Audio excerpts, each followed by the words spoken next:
ఓం శ్రీ గణేశాయ నమః. శ్రీమాత్రే నమః. శివాయ గురవే నమః. శ్రీకృష్ణ పరబ్రహ్మణే నమః. శ్రీరామాయ నమః. శ్రీ గురుభ్యో నమః. నారాయణం నమస్కృత్య నరం చైవ నరోత్తమం దేవీం సరస్వతీం వ్యాసం తతో జయముదీరయేత్.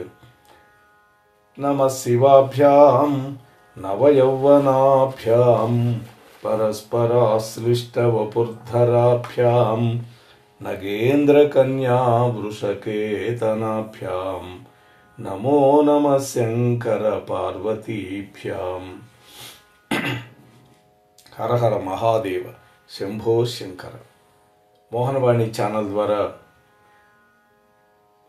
త్రిపురాసుర వధా వృత్తాంతాన్ని భక్తి శ్రద్ధలతో వింటూ ఉన్నటువంటి భక్తామ తల్లులకు తండ్రులకు ముందుగా నా యొక్క నమస్కారాలు తెలియజేస్తున్నాను. పరమ పవిత్రమైనటువంటి ఈ కార్తీక మాసంలో మనం ఈ కథలన్నీ కూడా చెప్పుకుంటూ ఉన్నాం. నిన్నటి రోజున రెండవ భాగంలో దేవతలు బ్రహ్మను ముందు పెట్టుకొని కైలాసపతిని స్తోత్రం చేసినటువంటి విధానం మనం చెప్పుకున్నాం. ఆ తర్వాత శివుడి యొక్క ఆదేశం మేరకి దేవతలంతా కలిసి విష్ణుమూర్తి దగ్గరికి వెళ్ళారు. అప్పుడు విష్ణుమూర్తి ఒక ఉపాయాన్ని చెప్పాడు. ఆ ఉపాయం ప్రకారంగా తనలో నుంచి ఒక 5గురిని సృష్టించాడు. అందులో ఒక అతను అరిహంత్, ఆయనకి 4 శిష్యులు. వాళ్ళు ఏమేం చేయాలో ఆ విశేషాలన్నీ కూడా వాళ్ళకి చెప్పటం జరిగింది. అంతవరకు మనం చెప్పుకున్నాం. ఇంకా 3వ భాగంలో ఇవాళ ప్రవేశిస్తున్నాం. మహావిష్ణువు చెప్పినటువంటి మాటలు బాగా ఆకలింపు చేసుకొని ఆ 5గురు కూడా ముండిత శిరస్కులైనారు. అంటే చక్కగా బోడిగుళ్ళు కొట్టించుకున్నారు, నోటికి గుడ్డగట్టుకున్నారు, వస్త్రపీలికలతో చేసినటువంటి చీపుర్లు చేతబట్టారు.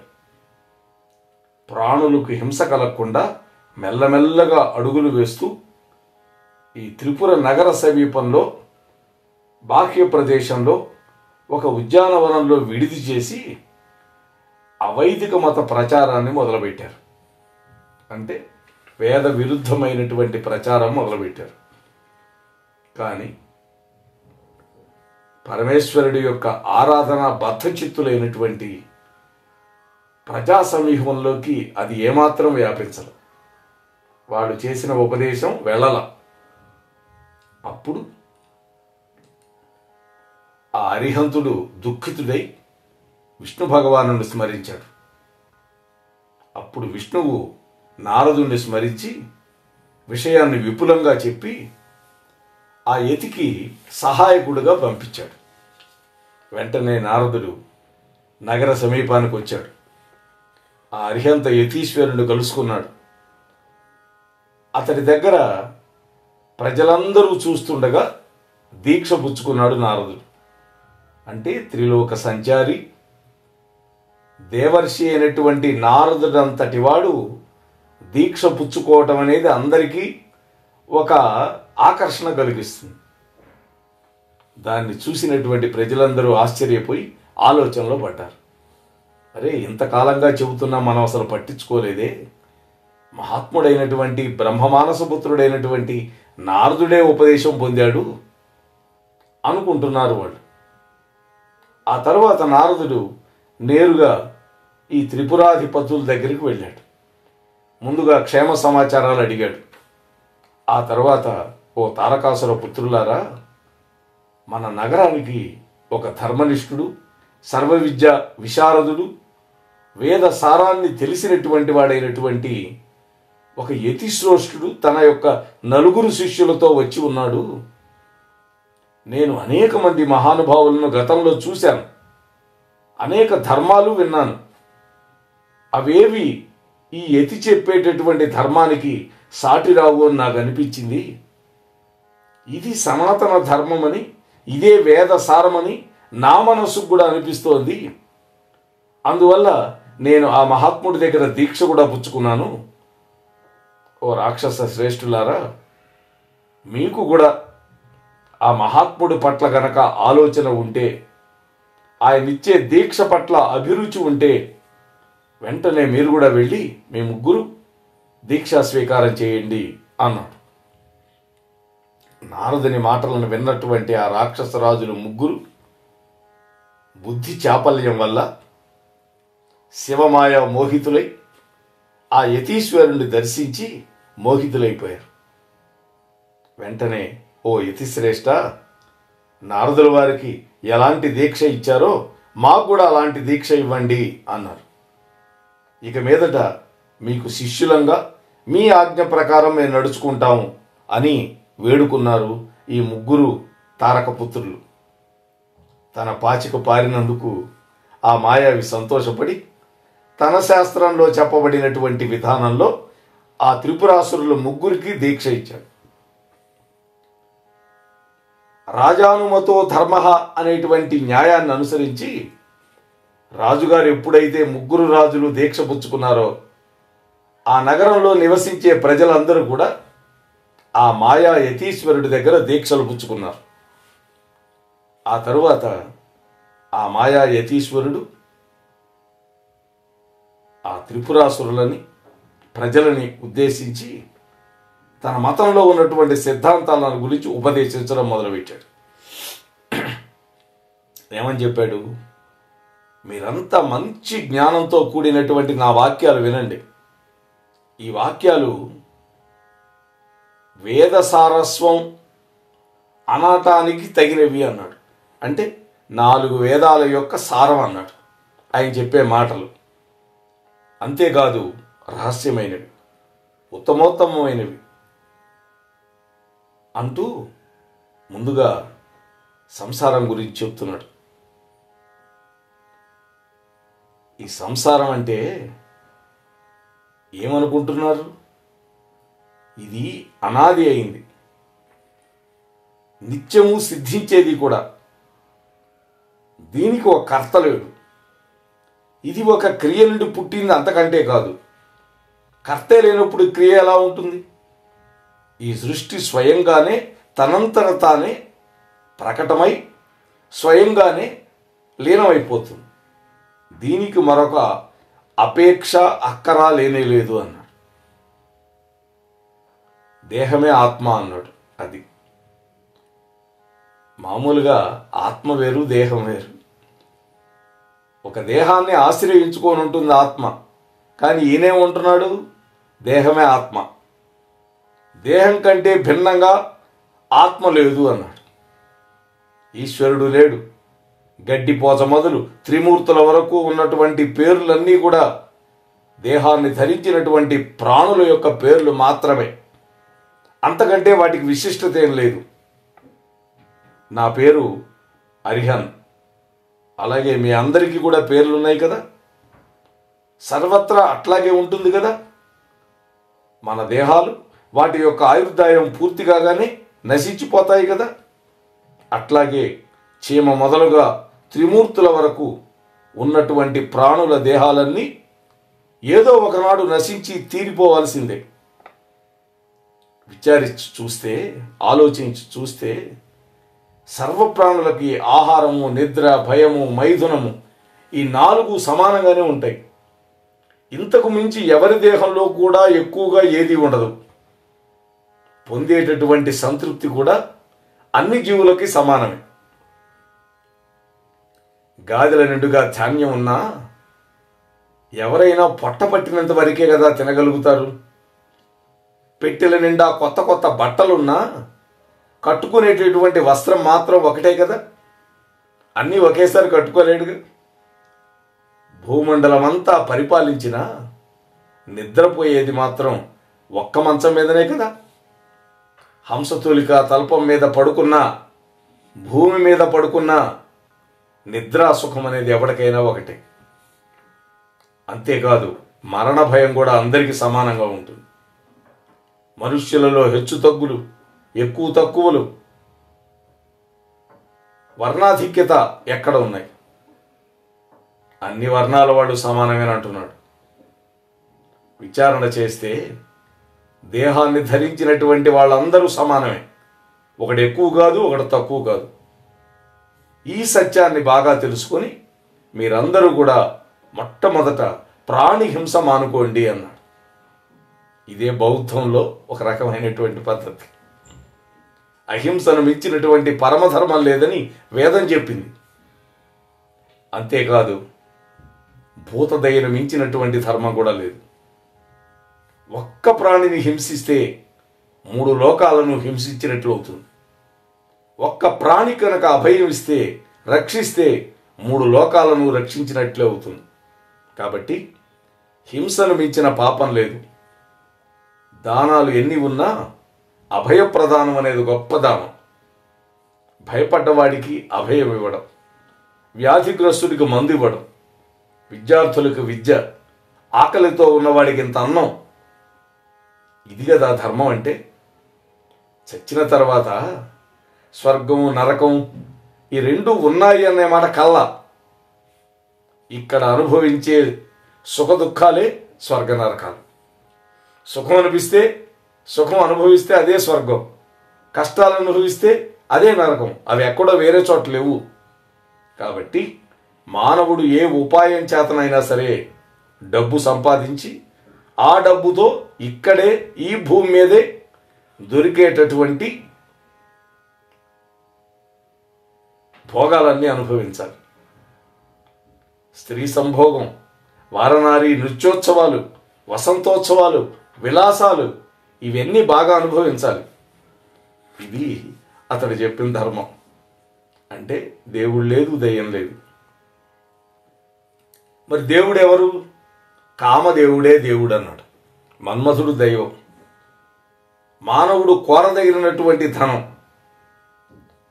నిజంగా ఉందో లేదో తెలియనటువంటి స్వర్గం కోసం మన చేతికి చిక్కినటువంటి ధనాన్ని, డబ్బుని ఖర్చు పెట్టి యజ్ఞయాగాది క్రతువులు, దాన ధర్మాలు చేయటం వృధా కదా. వేటకు వెళితే రేపు దొరకబోయే నెమిలి కంటే ఇప్పుడు చేతిలో ఉన్న పావురం శ్రేష్టం కదా. ఇది లేనటువంటి ఈశ్వరుడి కోసం చాంద్రాయణాది వ్రతాలు, తపస్సు చేసి శరీరాన్ని హింసించడం దేనికి? అది మహాపాపం. ఈ దేహమే దేవాలయం. ఇందులో 5 జ్ఞానేంద్రియాలు, 5 కర్మేంద్రియాలు, మనస్సు, బుద్ధి అనేటువంటి 12 ఆరాధనా స్థానాలు ఉన్నాయి. మనం చక్కగా వాటికి ఏ లోటు రాకుండా అవి కోరిన వాటిని సమర్పించి నిత్యము పూజించాలి అన్నాడు. అంటే ఇంద్రియ తృప్తి కలిగించండి. ఇంద్రియాలు ఏది కోరుకుంటే అది అనుభవించండి అంటున్నాడు. పాపాలు లేవు అంటున్నాడు.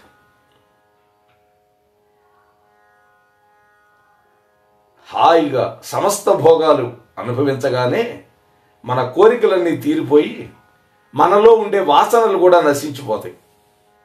వాసనలు ఎప్పుడైతే నశించిపోతాయో మనకు మోక్షం సిద్ధమైనట్టే కదా. ప్రాణి హింసతో కూడుకున్నటువంటి అగ్నిష్టోమాది యజ్ఞాలు పాపహేతువులు అన్న.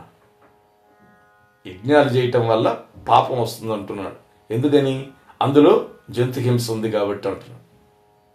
పరబ్రహ్మ యొక్క స్వరూపం ఆనందమని కదా వేదం చెబుతున్నమాట. ఆనందో బ్రహ్మ అన్నది కదా. ఆ ఆనందాన్ని మీరు ఇక్కడే పొందడానికి ప్రయత్నించండి. ఇంద్రియాల పటుత్వం కోల్పోయి అనారోగ్యంతో మూలుగుతూ ముసలితనంతో మీరు భోగాలు అనుభవించగలుగుతారా? అందువల్ల ఇప్పుడే హాయిగా ఇక్కడే భోగాలు అనుభవించండి. కనిపించేటటువంటి ఇంత అందమైన ప్రపంచాన్ని కాదని కనిపించినటువంటి ఈశ్వరుడు, అసలు ఉందో లేదో తెలియనటువంటి స్వర్గం, నరకం, వీటి కోసం అనుకోవటం భ్రమ, అవివేకం, అజ్ఞానం. పునర్జన్మ ఉందనే మాట అసత్యం. పాంచభౌతిక దేహం ఇక్కడే భస్మం అయిపోతూ ఉంటే ఇంక పునర్జన్మ దేనికి? ఆత్మ నిత్యం అనే మాట అసత్యం. వర్ణ వ్యవస్థని అనుసరించి చేసినటువంటి విభాగాలు కేవలం కల్పన. అవి మీరు నమ్మద్దు. బ్రహ్మదేవుడి నుంచి కదా మానవ జాతి ఉద్భవించింది. ఒకే తండ్రికి 4 కొడుకులు పుడితే వాళ్ళల్లో హెచ్చుతగ్గులు ఎందుకున్నాయి? బ్రాహ్మణులు, క్షత్రియులు వైశ్యులు, శూద్రులు, ఎందుకని ఈ భేదాలు? ఇక్కడ కొంతమంది ఏమంటారంటే రాళ్ళు, మణులు, రత్నాలు, చెట్లు, లోహాలు, అలాగే కోళ్ళు మొదలైనటివి, అలాగే కుక్కలు, ఆవులు, అశ్వాలు, మదగజాలు ఒకటేమిటి, సమస్తమైనటువంటి సృష్టిలో కూడా ఉత్తమ, మధ్యమ, అధమ జాతులు ఉన్నాయి కదా, అట్లాగే మనుష్యులలో కూడా జాతి విభాగం ఉంటుంది అని అంటారు వాళ్ళు. అయితే వాటిలో ఉంటే ఉండొచ్చుగాక, కానీ మేము చెప్పే మా మతంలో మాత్రం అవన్నీ లేవు అన్నారు వాళ్ళు. ఈ విధంగా ఆ మాయా యతీశ్వరుడు సమస్తమైనటువంటి సనాతనమైన వైదిక ధర్మాలని, వేదాన్ని త్రోసిపుచ్చి యుక్తులతోటి, కుయుక్తులతోటి, బుద్ధి చమత్కారాలతోటి ఖండన చేశాడు. చిట్ట చివరికి పురుషుల యొక్క బ్రహ్మచర్యాన్ని, స్త్రీల యొక్క పాతివ్రత్యాన్ని కూడా ఖండించి, విశేషించి శివలింగ ఆరాధనని, శివ పూజని ప్రత్యేకంగా ఖండించాడు. ఈ మాయాయతి చెప్పినటువంటి యుక్తివాదానికి మోహితులైపోయినటువంటి అంతఃపుర స్త్రీలు, రాకుమారులు, పౌరులు, పురస్త్రీలు, ఇలా అందరూ కూడా స్వధర్మమైనటువంటి సనాతన వైదిక ధర్మాన్ని విడిచిపెట్టి భయావహమైనటువంటి, మరణ సదృశమైనటువంటి పరధర్మాన్ని ఆశ్రయించారు. ఇప్పుడు కూడా మంచి మాటలు రుచిగా ఉండవు. ఆచారం పాటించమంటే బాధగా ఉంటుంది మనకి, అనాచారంగా ఉండమంటే ఆనందంగా ఉంటుంది కదా. స్నానం చేసి శుభ్రమైన బట్టలు కట్టుకొని టిఫిన్ చేయరా అంటే వాడికి బాధ, నాకు ఆకలి అవుతుంది అనగానే తినరా అంటే వాడికి ఆనందం. చూస్తూనే ఉన్నాం మనం ఇవాళ. స్నానం చేయకపోతే ఏమవుతుంది, తిన్న తర్వాత చేయొచ్చు కదా, ఇది వాడి వాదన. అప్పుడు వాళ్ళు ఎప్పుడైతే అనాచారవంతులు అయిపోయారో, వేద ధర్మాన్ని విడిచిపెట్టారో, శివారాధనను విడిచిపెట్టారో, ఆ నగర లక్ష్మి వాళ్ళని విడిచి వెళ్ళిపోయింది. అప్పుడు మాయాదేవి, జ్యేష్ఠాదేవి ఆ నగరంలోకి ప్రవేశించారు. ఆ 3 నగరాల్లోకి ఆ జనాన్ని పట్టుకున్నారు. శివ సంకల్పంతో త్రిపురాసురుల యొక్క పూర్వపుణ్యం నశించిపోయింది, వాళ్ళ పరాక్రమం కూడా మొక్కబోయింది. చూశారా, అనాచారం ఎంతటి అనర్థహేతువో ఆలోచించండి. అందుకనే మనం హిందూ ధర్మంలో పుట్టాం.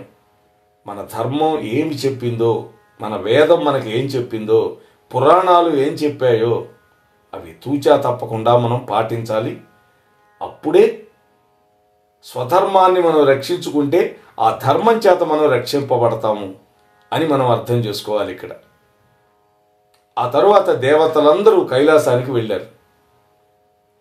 దక్షిణామూర్తి ఋషిగా ఉన్నటువంటి రుద్రమంత్రాన్ని 1 కోటి పర్యాయాలు జపించి వాళ్ళంతా పరమేశ్వరుని స్తోత్రం చేశారు. ఏమని స్తోత్రం చేశారు? సర్వాత్మకుడు, మంగళకరుడు, సమస్త కష్టములను పోగొట్టేవాడు, నీలకంఠుడు, చైతన్య స్వరూపుడు, జ్ఞానగణుడు అయినటువంటి శంకర, నీకు నమస్కారం. ఆపదలన్నింటినీ నివారించే నీవే మాకు సర్వకాలాలలో శరణు అవుతున్నావు. దేవశత్రువులను సంహరించేవాడా, సర్వకాలాలలో మా వల్ల చేయదగినటువంటి కార్యాలన్నీ చేయించేవాడవు నీవే. నీకు కారణం లేదు, నీవు ఆనందఘన స్వరూపుడివి, వినాశము లేనటువంటి ప్రభుడవు, ప్రకృతి పురుషులు ఇద్దరిని సృష్టించినటువంటి జగదీశ్వరుడు నీవే.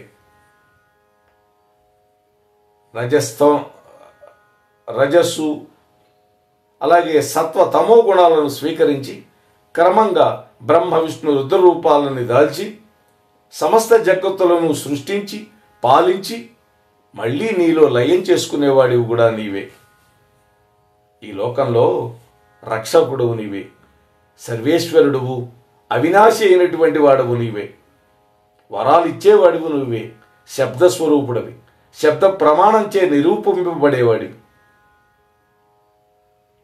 యోగ విశారదులైనటువంటి యోగులు మోక్షం కోసం ఈశానుడోగు నిన్నే ప్రార్థిస్తారు. నీవు యోగుల యొక్క హృదయ పుండరీకాలలో ఆకాశంలో స్థిరంగా ఉంటావు. పరబ్రహ్మ స్వరూపుడు, తేజోనిధి, ప్రకృతి కంటే పరుడైనటువంటి నిన్ను పవిత్రమైనటువంటి వేదాలు, తత్వమసి మొదలైనటువంటి మహావాక్యాలతో ప్రతిపాదన చేస్తూ ఉన్నాయి. హే విభో, ఈ జగత్తులో ఉన్న సర్వము నీవే, పరమాత్ముడవు నీవేనని ఋషులు చెబుతూ ఉంటారు. హే శర్వ, హే భవ, సర్వము నీ స్వరూపమే, 3 లోకాలకి ప్రభువు నీవే.